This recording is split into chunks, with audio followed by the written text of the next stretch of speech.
Right, hello again, this is Chardonnay here. Right about now, I'm going to do the question and answer. So this is kind of like my review on Dermablend. And I've used it for, as I said on my first video, about 2 years now. So I'm quite familiar with what worked for me and what didn't work for me and so on. And I'm hoping that this will help people with is that, when I was looking around on YouTube about 2 years ago and just in general trying to find something to cover my blemishes, I couldn't really find anything, or I could find things, but I'm thinking, who's tried this? I want to see someone who's tried it. I want to see someone who's used it in this kind of climate, that kind of climate. Their skin is dry or their skin is oily. I want to know. Skin is very dry. I am someone who has eczema, so I'm telling it from a perspective of someone who has to moisturize their face before they put it on. When my skin gets dry, it starts to peel. So if you've got a similar kind of skin like that, then I suppose I might be able to tell you something that I would use, and so on. Personally, I use Chroma 6, which is chocolate brown. Chroma 6 is my complexion. Chroma 7 deep brown is more like a Naomi Campbell kind of complexion. It's more of a deeper brown. So, with regards to what shade you should use and how you should find out, when you go to wherever you can buy it from, if there's someone there to help you, just ask them if they can help you find your shade. With me, my neck, I used to have eczema on my neck, so my neck is quite dark. I used to go for a foundation that was the colour of my neck, but what I found when I did that is that I had to put it everywhere because my nose and the places on my face that haven't ever had eczema, they're about this colour here, my ear. So when I put it on, I had to put it on my ear. I had light ears, and so with me, I match it with my nose and my skin hair and my ears. When I matched it with my neck, it didn't work for me. But this, I don't know how you would match it. Whatever you feel most comfortable with. So does it last for 12 hours without the setting powder? I would say it lasts for about 5 hours. That's without having to touch it up. With my skin's quite dry, so I find my skin will start to peel. So obviously, when it peels off, I'd have to obviously put more on. But if it's someone whose skin isn't like that, then I'd say you possibly be able to get, I'd say about 10 hours. I'd say after 12 hours, it is still on your skin, but you probably need to touch it up in between. So yeah, and if you're in a hotter climate, it does lift. Obviously, you're warmer. If you're not wearing the setting powder over it, then you find it does lift off sometimes. If you're just out and you go like this, you'll find that it will be on your hand. And obviously, you like to wear bright colours. Sometimes you like to wear white, and it literally gets everywhere because of the consistency as well. So if you're abroad, I would say you need the setting powder. Now, with regards to the setting powder, does it last for 16 hours? And is it smudge? They say smudge resistant, water resistant, sweat resistant, and so on. Right, up to 16 hours coverage. I've actually fallen asleep, woken up, and it's looked the same. With regards to water resistant, sweat resistant, it is to an extent. Obviously, when you start sweating a lot, it starts to lift off, as I said. But it is a lot more resistant with the powder than without. And smudge resistant, yep, I've got it on now. And if I did that with the cover cream on, it would definitely have a dark mark with my skin underneath. So, it is more resistant in that sense. You do need to actually put a lot of it on and make sure you get it on the places where you put the cover cream to get that hold.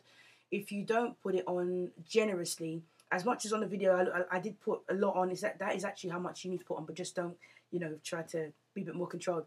So make sure you put enough until after a while you start to know about how much you need to be using to fix it to your face.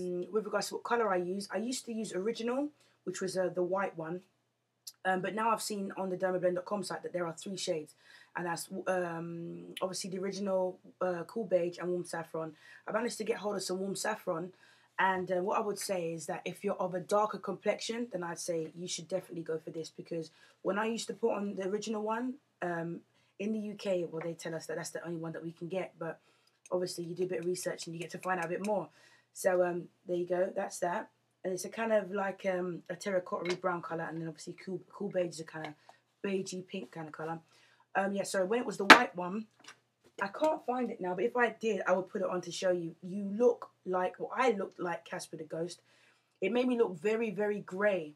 It had a very grey kind of ashy look, and I just didn't like it at all. And I would say if you're of a darker complexion, then I would definitely say get yourself hold of some Warm Saffron if you're already using the setting powder anyway, and try that and see if it's any better. Well, I don't think, well, it is better, I'm telling you that, and that's something that I wanted to say. For your complexion, obviously, if you prefer the finish you get from the original colour, then obviously, it's more about preference, really.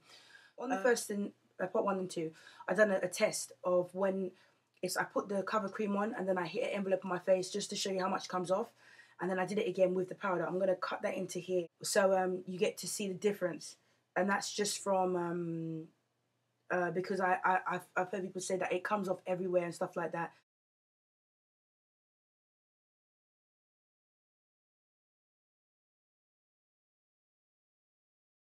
So see how it comes off.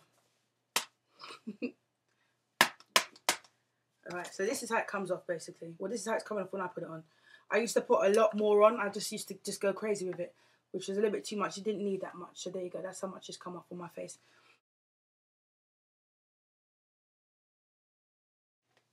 Right. Lastly, before we go, I just want to do the test, because obviously we've done the test earlier on without the holding powder thing, and it came out like this on the paper. Now with a fresh white envelope again. Do it again. Right. Let's see what we have here.